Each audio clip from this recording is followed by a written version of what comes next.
we are plunging right into a story that honestly has shaken the very foundation of American political discourse. The assassination of conservative activist Charlie Kirk. Yeah, and this is so much more than just a headline. It's really complex. Exactly. We're not just skimming the surface. We are going deep into the explosive court documents, the alleged killer's mindset, the motive. And that absolute firestorm, it ignited. I mean, over political violence, free speech, it touched everything. So stick with us. We're giving you the deep analysis that, Kaizen level of insight you really need to understand this moment. But first, let's get you involved right away. Drop a 1 in the comments right now if you think political violence is the biggest threat facing our democracy today. Let us know. And this deep dive, it's just essential because it forces us to pull together these 3 critical threads, right? You've got the solemn legal process trying to find justice for a really high-profile murder. Then there's the frightening reality of political radicalization, especially, in this hyper-digital age. And finally, how this ties into the rapid erosion of what we used to think of as traditional free speech norms. It's all interconnected. Absolutely. You, the dedicated learner, you really need to grasp how these things are linked. They are defining our political landscape right now. Okay, let's unpack this. Let's start with the hard facts, the undisputed facts of the crime itself. Right. This was clearly a targeted attack, and it played out on a college campus, September 10th, 2025. Yeah, Utah Valley University, UVU in Orem, Utah.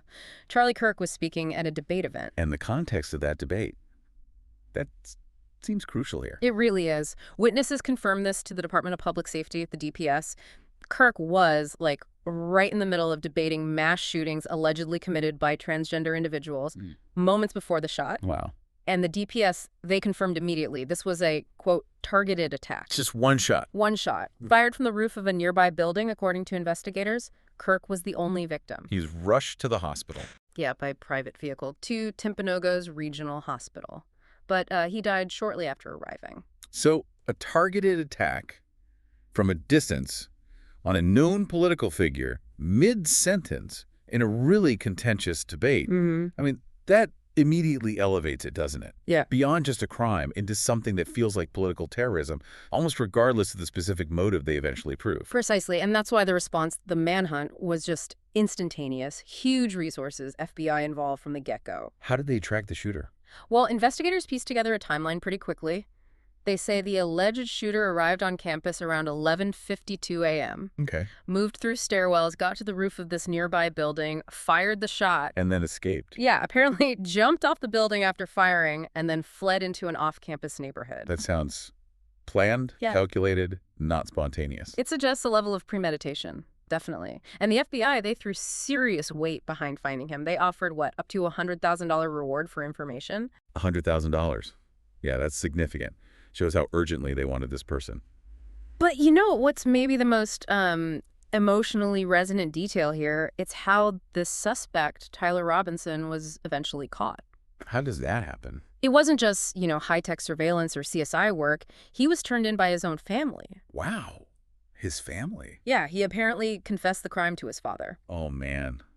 That speaks volumes, doesn't it? The internal conflict, the choice that family had to make. It just shows how the impact radiated outwards. Yeah, absolutely. Far beyond just the political sphere, it's a personal tragedy layered onto a public one. Okay, so fast forward less than a week. The legal system starts moving. Robinson makes his first court appearance, September 16th. That's right. It was via video feed before Judge Tony Graff at the Utah County Justice Court in Provo. And the details of that appearance. Yeah. What do they tell us? They confirmed just how serious the authorities were taking this, the risk level. Robinson was being held in the SHU. SHU? Special Housing Unit? Exactly. Specialized isolation. And he appeared wearing an anti-suicide smock. Okay, that signals extreme caution. Definitely. Observers said he remained completely, quote, stoic while the charges were read.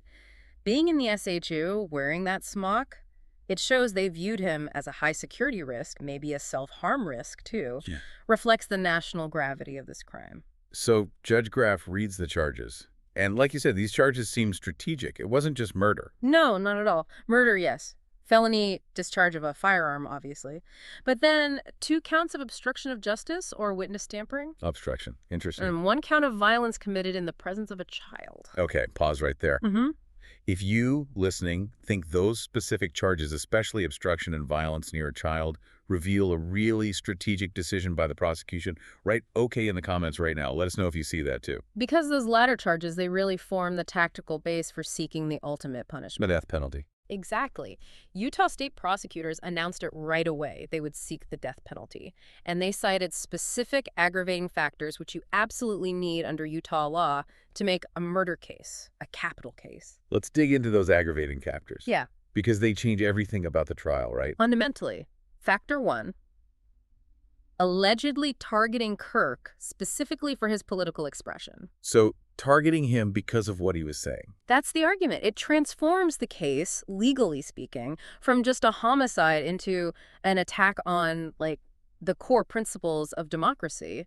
The state is basically saying the motive itself is an attack on public order. That sounds hard to prove, though. Intent to suppress speech. Extremely difficult for the prosecution. But just including it sends a massive signal about how the state views this act. It frames the whole thing politically from the start. Okay, and the second factor, the one involving children witnessing the act. Right. That speaks less to the political motive and more to the blatant disregard for public safety and decency. Well, arguing that he acted knowing children would witness such a horrific event. That's a powerful way to justify seeking capital punishment, completely separate from the political angle.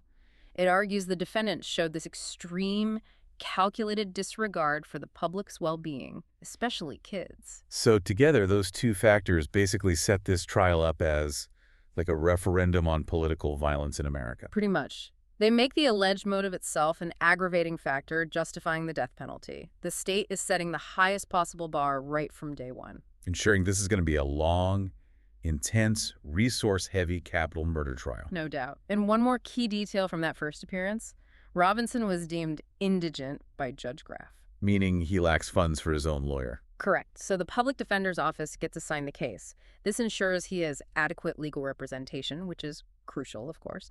But it also means the state is facing off against a well-resourced public defense team in a high-profile capital case. Sets the stage for a really prolonged legal battle. Absolutely. And you, the listener, need to get this.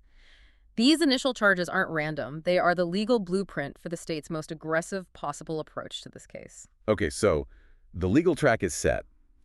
But the political world, oh boy, it immediately exploded over the motive. And that led straight into just an avalanche of misinformation. It was instantaneous. Let's look at what we actually know about Tyler Robinson's profile versus what was immediately being thrown around. Right. The facts, what are they? Well, the record shows no prior criminal history. He was a registered voter, but unaffiliated with any party, so not a registered Democrat or Republican. But his family, they provided some context, didn't they? They did. Crucial context.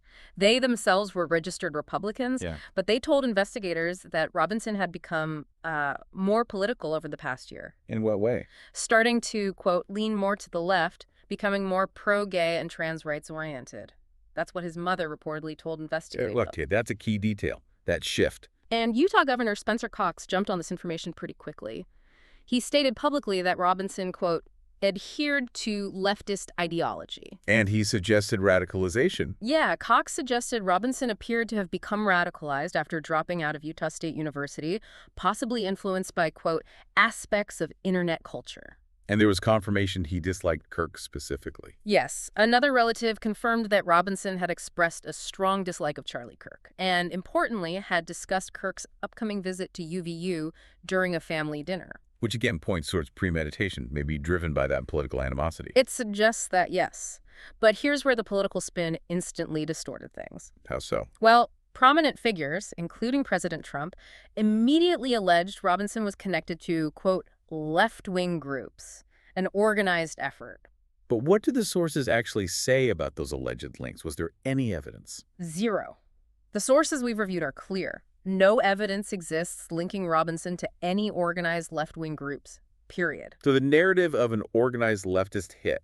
Pure political rhetoric in the immediate aftermath, that distinction, between a radicalized individual and an organized political group, it gets strategically blurred all the time in politics. But the facts here, on this specific point, seem firm. No organizational ties found. And that blurring, that immediate jump to conclusions, it paved the way for some incredibly damaging misinformation, didn't it? Specifically targeting the transgender community. Oh, it was awful. And it happened almost instantly. Conspiracy theories just exploded online. Mostly naming people. Yes, falsely linking multiple trans individuals to the shooting, people who had absolutely nothing to do with it. We saw names and stolen images spread widely, like the musician Sky Valadez and an unrelated trans woman named Michaela from Seattle. Just completely innocent people dragged into it. The consequences for someone like Michaela must have been terrifying. Devastating. She reported getting hundreds of death threats, constant harassment across different platforms. This internet mob, operating on literally zero facts, just targeted innocent people with pure malice. It's that rapid, inaccurate doxing. It shows the immediate, real-world danger of unchecked online speculation. And I remember some early reporting seemed to give this false narrative a veneer of credibility. Wasn't there something in the Wall Street Journal? Yes, that was a huge problem. Early, prominent reporting, including in the Journal, falsely alleged there were inscriptions on the bullets related to, quote, transgender ideology. They cited an unverified ATF bulletin. Which, coming from a major newspaper, carries weight. Exactly. It lent credibility to the false claims. And the immediate result, you could measure it. A massive nationwide spike in Google searches for the term transgender ideology. It effectively linked an entire community to a political assassination in the public mind, based on false information. But eventually the actual evidence came out. What did the bullets really say? Once the official details were released, it was confirmed. The messages on the bullets contained no such references at all. Nothing about transgender ideology or anything related. So, a complete fabrication, essentially, amplified by major media. Which necessitated a major cleanup effort. The Human Rights Campaign, other groups, they published an open letter demanding retractions, apologies. They argued, quite rightly, that this misinformation had caused a, quote, wave of terror for the trans community. And that letter really highlights the core issue here, doesn't it? Yeah. The sources confirm that even though Robinson's family mentioned his ideological shift and his transgender partner, right, advocacy groups strongly warned against, quote, stretching to find a way to tie this in to the trans community. They pointed out the incredible harm this speculation caused. It basically blamed the very community Robinson supposedly supported for his alleged actions. Yeah, it's a classic case of misdirection and scapegoating. If we look at this with that Kaizen perspective, the key insight isn't just that misinformation spread. It's how fast and efficiently a complex identity group, or ideology in this case, trans people and trans rights, could be weaponized, blamed as the source of violence, even when the facts pointed elsewhere entirely. It shows that feedback loop, right, between major media, social media frenzy, and political leaders seizing on a narrative. A constant, immediate, and often dangerous feedback loop. So amidst all that digital noise and misinformation, what was the actual solid evidence the FBI used to zero in on Robinson and move past the speculation? There were two main pillars, according to the sources. First, forensic evidence. DNA. Where do they find DNA? Robinson's DNA reportedly matched DNA found on a towel that was used to wrap the suspected rifle, and also on a screwdriver found on the roof near where the shot was likely fired. Okay, that's physical evidence linking him to the weapon and the scene. Right, second pillar. The digital trail. A confession. He confessed online. It appears so, in a Discord chat. Initially, he apparently joked, saying his doppelganger did it. But later, sources say he explicitly admitted, quote, "It was me." Wow. So you have the physical DNA evidence, the digital admission, plus the family's confession to the father. Exactly. That combination really solidified the case against Robinson, allowing the prosecution to then focus entirely on proving the motive for the purpose of the death penalty sentencing. Okay, this brings us to the next major phase. Yeah. The social media inferno. This wasn't just news spreading. It was the actual video of the assassination going viral. Yeah, the sources state, moments after conservative political activist Charlie Kirk was shot, videos of his assassination reached millions. Millions. And Yeah. speed is just hard to comprehend. It is. Shira Frankel, the New York Times reporter, talked about this phenomenon. She called it the orbit fascination, that sort of morbid human pull to watch violent events unfold live.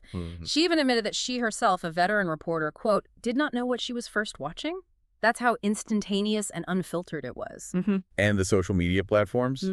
They have policies against graphic violence, right? They dealt with ISIS videos years ago. Did those systems work here? Largely, no. It seems like a major failure of content moderation, frankly. How so? What do they do or not do? Well, you saw some basic steps. Companies like Meta, Facebook, Instagram, They applied labels, age restrictions, 18 plus, but experts called these just incremental steps, baby steps, really. And Twitter. X took a, quote, different approach. Radically different. They largely refused to label the content consistently or take it down aggressively. So the video is just there. Widely available, often autoplaying right in people's feeds. It was viewed, according to reports, tens of millions of times. Why would X do that? Why break from the others and allow graphic assassination footage to spread? It seems to align with the platform's current philosophy under Elon Musk. You know, prioritizing maximum free speech, the free flow of information, even if that information is incredibly graphic or harmful.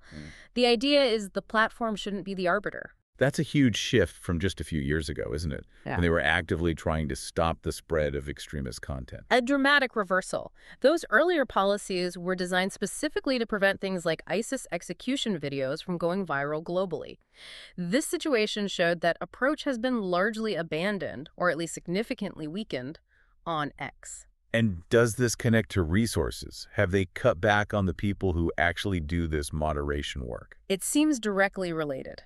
The sources we looked at noted that major tech companies, including X, have significantly reduced their human trust and safety teams. The people who make the judgment calls. Exactly. The focus has shifted more towards AI development, data centers.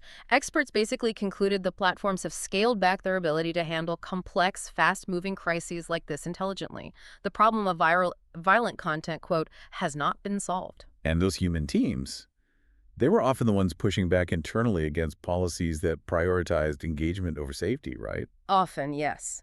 And they were frequently the first departments downsized in recent tech layoffs. What's also really disturbing here is how the sharing of the video itself became political. It wasn't just morbid curiosity driving the views. No, it was incredibly cynical, pure political maneuvering. The sources note the video's reach was highly political. How did that break down?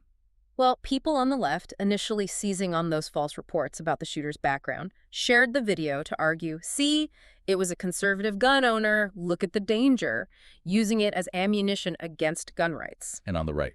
The opposite.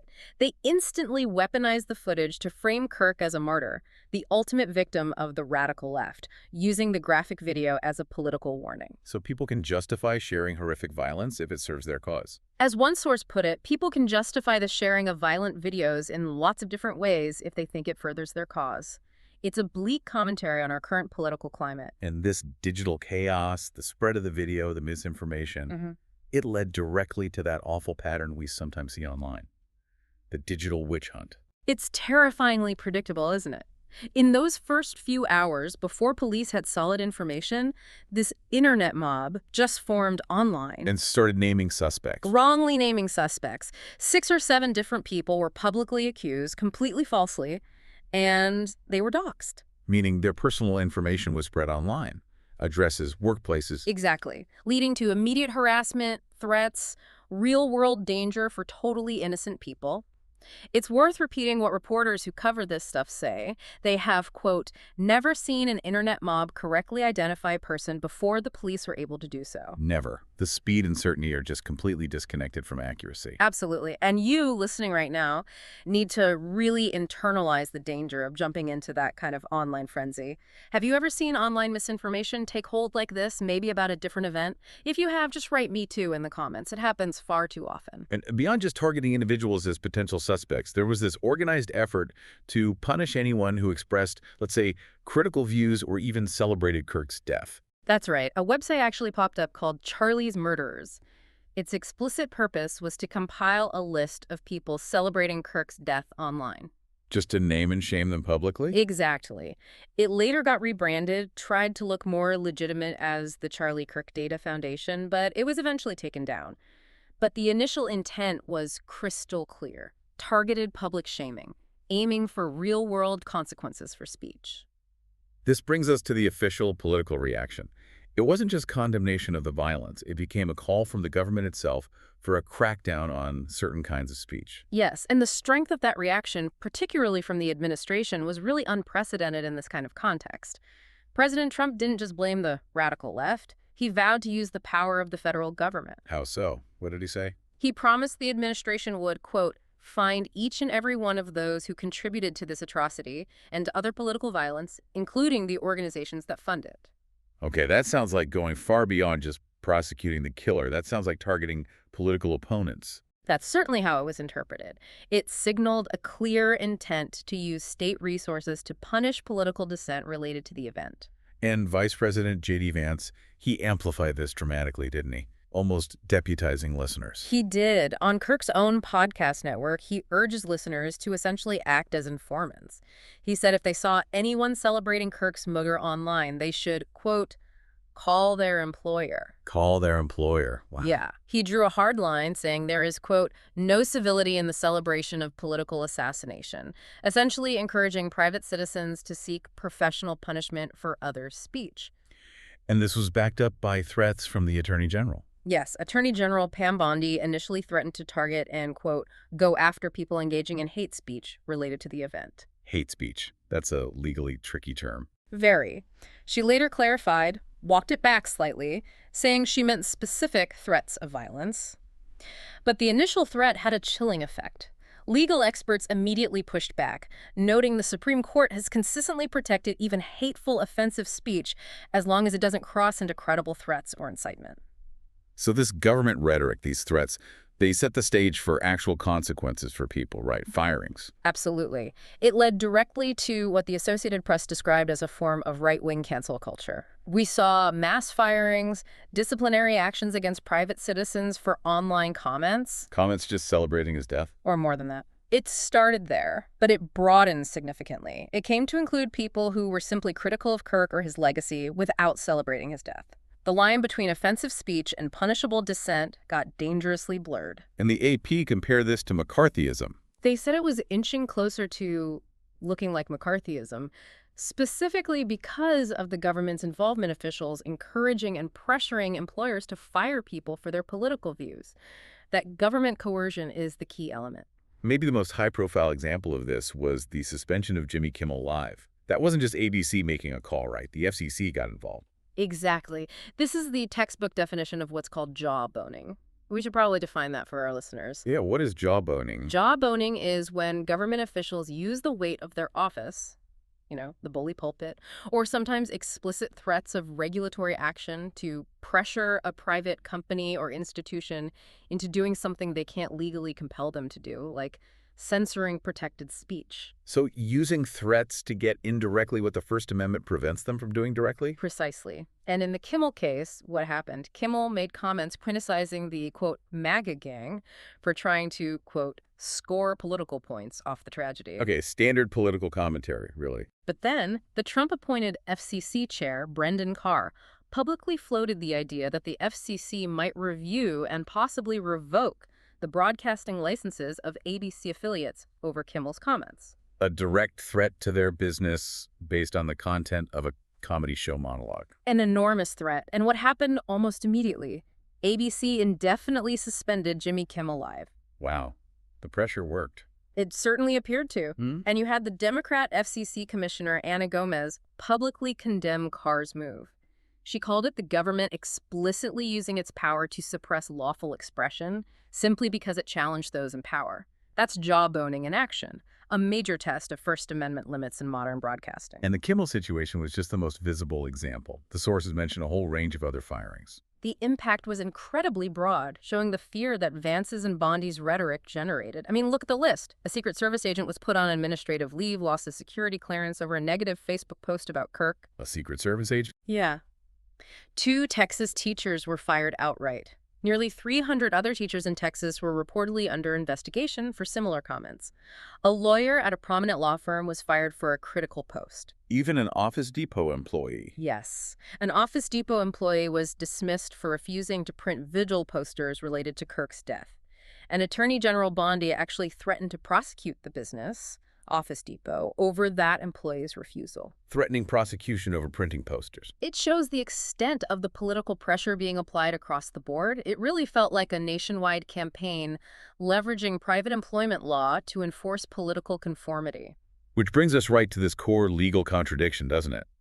Many Republican leaders who constantly praised Charlie Kirk as a champion of free speech Right, that was his brand. were now actively involved in punishing other people for exercising their own free speech rights, even if that speech was offensive. Legal scholars jumped all over this hypocrisy. Experts like Eugene Volokh at UCLA, Adam Steinbaugh from FIRE, Foundation for Individual Rights and Expression, they stress the basic First Amendment principle here. Which is? That mocking or even celebrating a death, however reprehensible you might find it, is generally protected speech under the First Amendment. The First Amendment exists precisely to protect unpopular, offensive, even hateful speech. The only real exceptions are things like direct, credible threats or incitement to imminent lawless action. So commentary, even nasty commentary, is protected. Generally, yes. So when you saw Texas Republican leaders moving to punish students for celebrating Kirk's death while simultaneously lauding Kirk's own commitment to free speech, well, it starkly revealed what critics called a larger hypocrisy in free speech enforcement. It's a hypocrisy often exposed when political emotions run this high. Okay, so if the government can't just pass a law banning this kind of offensive speech, what's the actual legal vulnerability for an ordinary person who posts something critical or celebratory online? Where's the risk? The risk lies in your employment.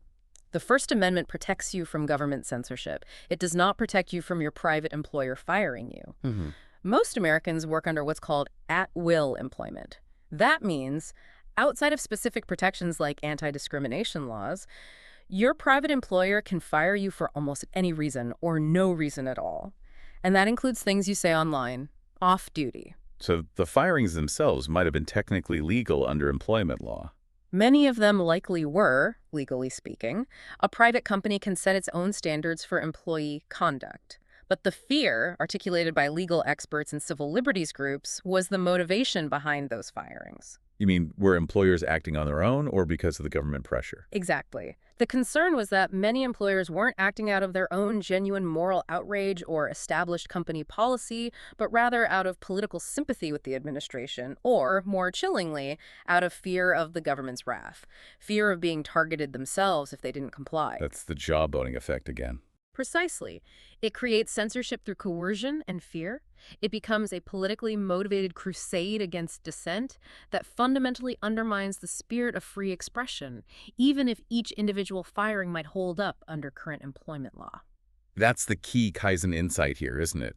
The government doesn't necessarily need to change the First Amendment if it can just scare your boss into silencing you for them. That's a danger highlighted by these events. To really understand why Kirk's death ignited such an intense political firestorm and this massive backlash over speech, we probably need to quickly recap his ideological legacy. He wasn't just another commentator. He built a huge, influential machine. Absolutely. Turning Point USA. His core beliefs were deeply held, consistently promoted, and often deliberately confrontational. Like what? Give us the overview. Strong proponent of Christian nationalism, very anti-DEI, diversity, equity, and inclusion policies.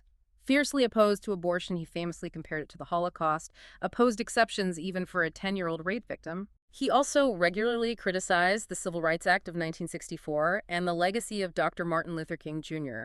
These weren't fringe positions for him. They were central to his brand and his appeal to his base. And his stance on gun rights, which is tragically relevant given how he died. He framed it almost as a necessary cost, right? He did. As a gun owner himself, he argued that having a cost of, quote, some gun deaths every single year is essentially worth it to preserve the Second Amendment. How did he justify that? He used statistics, often selectively, to argue that most gun deaths are suicides or gang-related violence concentrated in just a handful of large cities. The implication was that for most law-abiding Americans, the risk was minimal and therefore an acceptable price for freedom. It framed gun ownership less as a right and more as a value-requiring sacrifice. A sacrifice borne disproportionately by certain communities, critics would argue. But yes, that was his framing. His platform also leaned heavily on ideas about Western civilization and values, didn't it? Very heavily. He was extremely critical of multiculturalism. He argued strongly against the phrase, diversity is our strength, insisting that unity is strength. And he saw Western civilization as superior. Explicitly, he called it an outgrowth of the Bible and insisted on its superiority. This directly informed his views on immigration. He stressed being very careful about allowing people into the country who, quote, don't share Western values. It linked cultural ideology directly to national identity and policy. Okay, and his campus appearances, the kind of event where he was killed, they were a huge part of his brand. Were they actual debates? Well, according to critics and even students who attended, not really. They were often described as set pieces, not genuine open exchanges. More like performances. Kind of. Critics said his explicit goal wasn't to find consensus or understanding, but to verbally defeat his opponents, often students or faculty. His famous go-to questions. Like, what is a woman? Exactly. What is a woman? What is racism? They were designed, it seemed, to provoke confrontation, generate emotional responses, and create viral clips for social media, reinforcing his image as this intellectual warrior battling campus liberalism. And all of this, the ideology, the confrontational style, was funded and amplified by Turning Point USA, TPUSA. This wasn't a small operation. Not at all. It was massive. Crute co-founded it, and by 2022, TPUSA had raised over $79 million. It was a fundraising juggernaut. And Kirk's own compensation reflected that success. Dramatically. His salary reportedly went from around $27,000 a year in the early days to over $400,000 by 2021. TPUSA became a very lucrative platform for conservative youth organizing. Now, we have to connect TPUSA back to January 6th. There was a documented role there, wasn't there? Yes, a significant one. Documents that came out during the January 6th committee investigation showed Kirk and TPUSA provided over 8,000 pages of emails. Emails about what? About arranging bus transportation for people to get to the Stop the Steal rally on the Ellipse, the one right before the Capitol attack. And this was funded? Critically, yes. We know that Publix heiress Julie Fancelli gave Kirk's organizations $1.25 million specifically for funding those buses.